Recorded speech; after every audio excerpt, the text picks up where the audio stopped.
Hey guys, what's up? Janelle Lene here. It's been a solid 6 months, I think, since I've done a Monday motivation. And because I'm a big believer in starting again, once you fall off the bandwagon on something, I'm starting again. I started these because I wanted to talk about things I'm passionate about, and then life happened and I'm back. What I want to talk about today is stepping away from something good in order to get something great. So on Instagram the other day, I posted about Frankie and I getting married. We got married about 2 weeks ago now. All of my posts are about our wedding right now because, they're awesome pictures, come on. And it's an amazing time in my life. So I posted a long post about how a year and a half ago, I would have never expected to be married to the man of my dreams. A year and a half ago, a year and a half ago. I think I was dating someone else a year and a half ago, actually, but maybe I was right there or single, one of the two. I was dating a guy who wasn't a Christian, wasn't in alignment with my business, wasn't really in alignment with like any area of my life. And we dated off and on for about 9 months. And I don't know why, I just kept going back to him. And it's pretty frustrating because we sometimes are in these positions in life where we keep going back to something that we don't actually want to go back to. Because we don't just take a moment to think about what's going to happen if I keep doing what I'm doing right now. And during that time of dating that guy, I really started to feel like that. I was like, what am I doing? What am I doing? I know that I can't marry this guy. And if I know I can't marry this guy, why am I wasting my time? But of course it was good. He's a nice guy. There's nothing wrong. Attractive, good job, fun to hang out with, right? Nothing wrong with him. Good guy. The problem is we weren't a good match. I wasn't a good match for him. He wasn't a good match for me. And we knew it. And yet we kept dating. And I know so many people who do that. And it's frustrating, but I've been there. So I can't hate on it. And at the same time, at some point, you got to be willing to walk away. And I walked away from so many different relationships that were like that, to be honest. But the underlying thing that was going on is I always knew deep down that it wasn't the right person for me. When you know, you know. Seriously. I swear by that. When you know, you know. So if you are with someone right now and you're like, I don't know. He's really nice. He's really great. We have great chemistry. We have a fair amount in common, we're different, in this way and this way and this way and this way. And if you are going back and forth in your mind like that, he's not your person. I promise you. He's just not. This isn't even just relationships. This is jobs too. This is where you live. When I lived in Colorado the first time 3 years ago, and I used to think about maybe I'll move somewhere. I had a really good job. I was working at a tech company that was paying me really well for someone right out of college, and I loved the company. They were awesome. I was able to pay off all my student loans in 2 years there. I was getting paid pretty good money, and Fort Collins is kind of cheap to live there, so there's both of those things. But here I was comfortable, right? Making good money in a nice place that I had been living for 4, 5, 6 years. And I was just I was comfortable. And then I was like, but what if? What if? And I'd be like, what if I moved to California? What if I moved to Australia? What if I moved to New Zealand? What if I moved to New York City? I had so many big ideas, but I was so afraid to take action. Because then I always think of what if I get there and I don't make any friends, or what if my family hates me for leaving, or what if I can't find a good job, or what if I go broke, or what if I get homeless? We think of 1,000 reasons why not to do something, right? So be that the relationship, be that the city you live in, be that your career right now. There's a lot of different areas that this could apply to your life, of where you are settling into comfortability of something that is good, but it is not great. And it's time to walk away from that. You have got to take a big leap of faith if you want to actually have something amazing happen in your life. If I hadn't moved to California and completely hit rock bottom financially, emotionally, I didn't know a single soul, I didn't have a job, I didn't have anything there. But I was willing to take the risk. And then, let me just say this. after you leave behind good in pursuit of great, I'll tell you, it doesn't go immediately into great. So say you're trying to break up with someone. Say you've been contemplating breaking up with this guy and you're like, I know I should do it.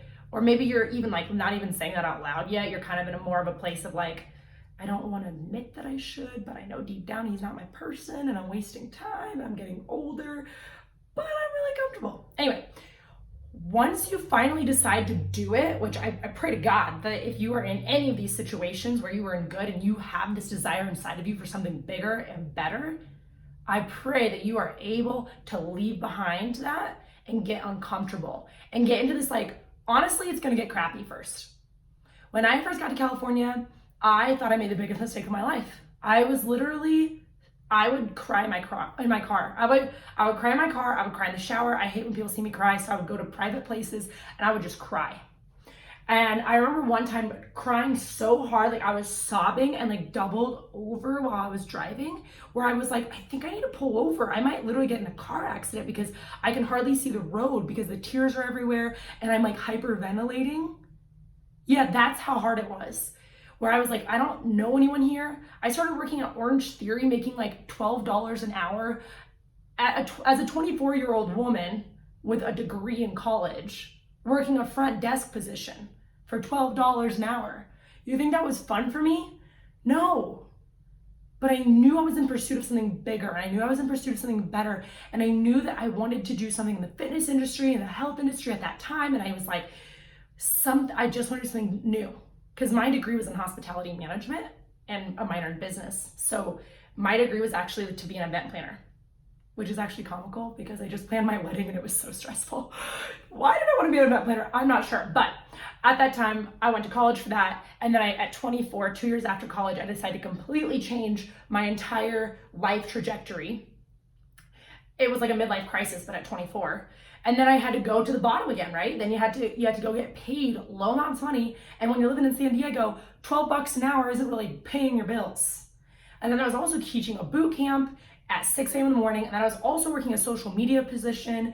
So I would go to the boot camp and I would coach people. And then I would get in my car and I would put makeup on and change into a business outfit. And then I'd go to the social media job. And then I'd get back in my car and I would change into a workout outfit and go to Orange Theory and go be a front desk girl there. So I was working 3 jobs. I was working so many hours and I was going into debt. I was getting a credit card racked up. I remember I literally, even this is, I hope my grandpa never sees this. My grandpa gave me some inheritance and I literally had to use that to survive in San Diego at that time. And that was so hard for me. I felt like a foolish failure. I literally felt like, what am I doing with my life? Did I just move to California and I'm like trying to get this like new career going and I have no idea what I'm doing.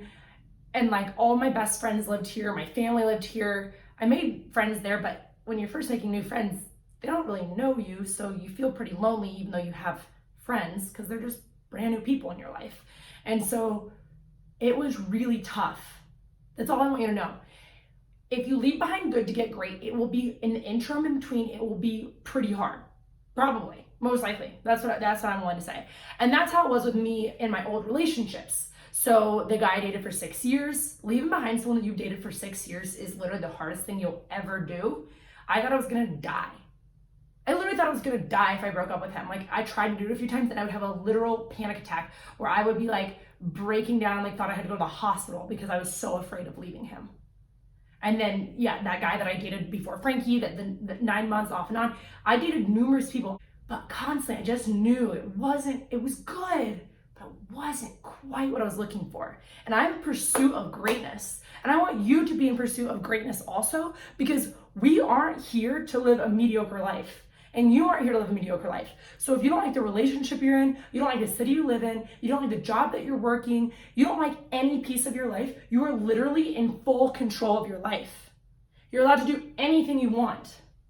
You're allowed to leave behind something that's good and comfortable and fine, and like there might not be anything wrong with it. He might not be cheating on you. That job might be like, not too bad, it's paying your bills. It might even be paying really well. That's the even harder part. When your job's paying you really well. but you kind of hate it. And you kind of wish you could do something different, but you have to start at the bottom and make less money first. Yeah, that'd be rough, huh? Yeah, and it is rough. But then you know what happens after that? You get propelled into greatness. And then you get propelled again, and you just keep going and going and going. And I'll be honest, I'm there right now. Getting married to Frankie is the best blessing in my entire life. But moving to Denver, that was never in the plan. I remember when I first started following Frankie on Instagram about a year and a half ago and seeing that he lived in Denver. And even though I had an Instagram crush on him, I was like, yeah, no, I will not move back to Colorado. I will not move back to where I came from. I will not move back to a place that has my history and my roots. And even though I'm not from Denver, I'm from a small town that's about an hour away, Fort Collins, Greeley. It still felt like a failure to have to come back to the state that I don't want to be in. I don't really want to be in Denver, but do I want Frankie? Yes. And do I want what God has for Frankie and I's life? Yes, I do. And am I willing to get uncomfortable and take leaps of faith, even though I have no idea what's waiting on the other side? Yes, I am. And that's what breaking up with my, 6-year ex was, breaking up with the guy that I dated for off and on for 9 months, the different guys that I dated that I would break up with, that prepared me for that. And then moving from Colorado to California with nothing, that prepared me for that. And then changing my entire life purpose and what my job was, that prepared me for that. So I've gotten in the habit of getting uncomfortable. So although I don't want to live in Denver, I'm here now. And I'm like, you know what? All right, God, you know what? You have never failed me yet. And I highly doubt you would fail me this time. In fact, if anything, I bet you have something really cool in store for me because I'm willing to take this leap of faith. So if you're listening to this, and I know how this works. If you're still listening, there's a reason why you're listening. So you're either resonating with like the relationship thing, you're relating with like where you live because you've always dreamed of moving somewhere else, but you keep not doing it because it's too much money or like it's too scary or your family would be mad or like you just can't do it because of blah, blah, blah, blah, blah.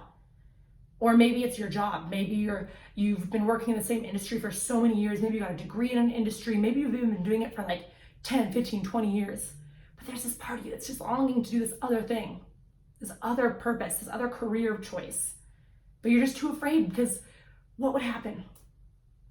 So instead, you stay with what you have. And what you have is good. But I can tell you, it won't be great. It will never be great. If you're dreaming of something bigger, and every time you think of what you're doing and you feel like you're settling, it doesn't just randomly get better one day. It doesn't just randomly, your desire for big things and greatness and this other thing, it doesn't go away. So don't expect that the guy you're dating is going to change into that great thing. Don't expect your job just randomly one day to just all of a sudden you're going to love it, even though right now you hate it. Don't expect the city you live in to just randomly like completely change around. I'm not saying you can't find new perspective and joy and gratitude in any of those things, but if you're dreaming for something bigger, please do yourself a favor and take that seriously. Do yourself a favor and actually start doing some research. What would it be like if I were to change industries? What would it be like for me to leave this ex? What would I say? Journal out your ideas. Journal out, like, when I was moving, I journaled out like, okay, how much do I want to have saved up? And I was like, 2 months. 2 months is great. I saved up like $5,000. I was like, that's plenty of money to move to California. And then I was like, okay, let's see, how much does it cost to get a moving truck? And I researched moving truck companies. And then I researched how much gas would be to drive out there so I would know how much money it would take for it to get from point A to point B. And then I researched how I could find roommates in San Diego. So start to do some research, whether that's with a new job, whether that's in a new city. And I'm sure there's a category I'm missing here, but there's something in your life that's good and it's not great and you're ready for the next step. And I really want to challenge you to do that. And if you want support, I'm always here. I do one-on-one coaching and I love to support my clients in taking these steps. And a lot of my clients within my program, they do change jobs or they do get out of crappy relationships, or sometimes they even move because they're just like ready for something new. They're ready to clear out their life and make space for greatness. So my biggest challenge to you is to go and journal some of this out. Don't just watch this video and be like, yeah, I wish. Anyway, that was a cool video. On to the next thing. No. Pause your life for a moment. Stop what you're doing. Go grab a journal and write out a few ideas. And then go take action. Get uncomfortable. It's worth it. You gotta leave behind good to get great. And great is so worth the uncomfortability along the way. Thanks, guys. Mwah!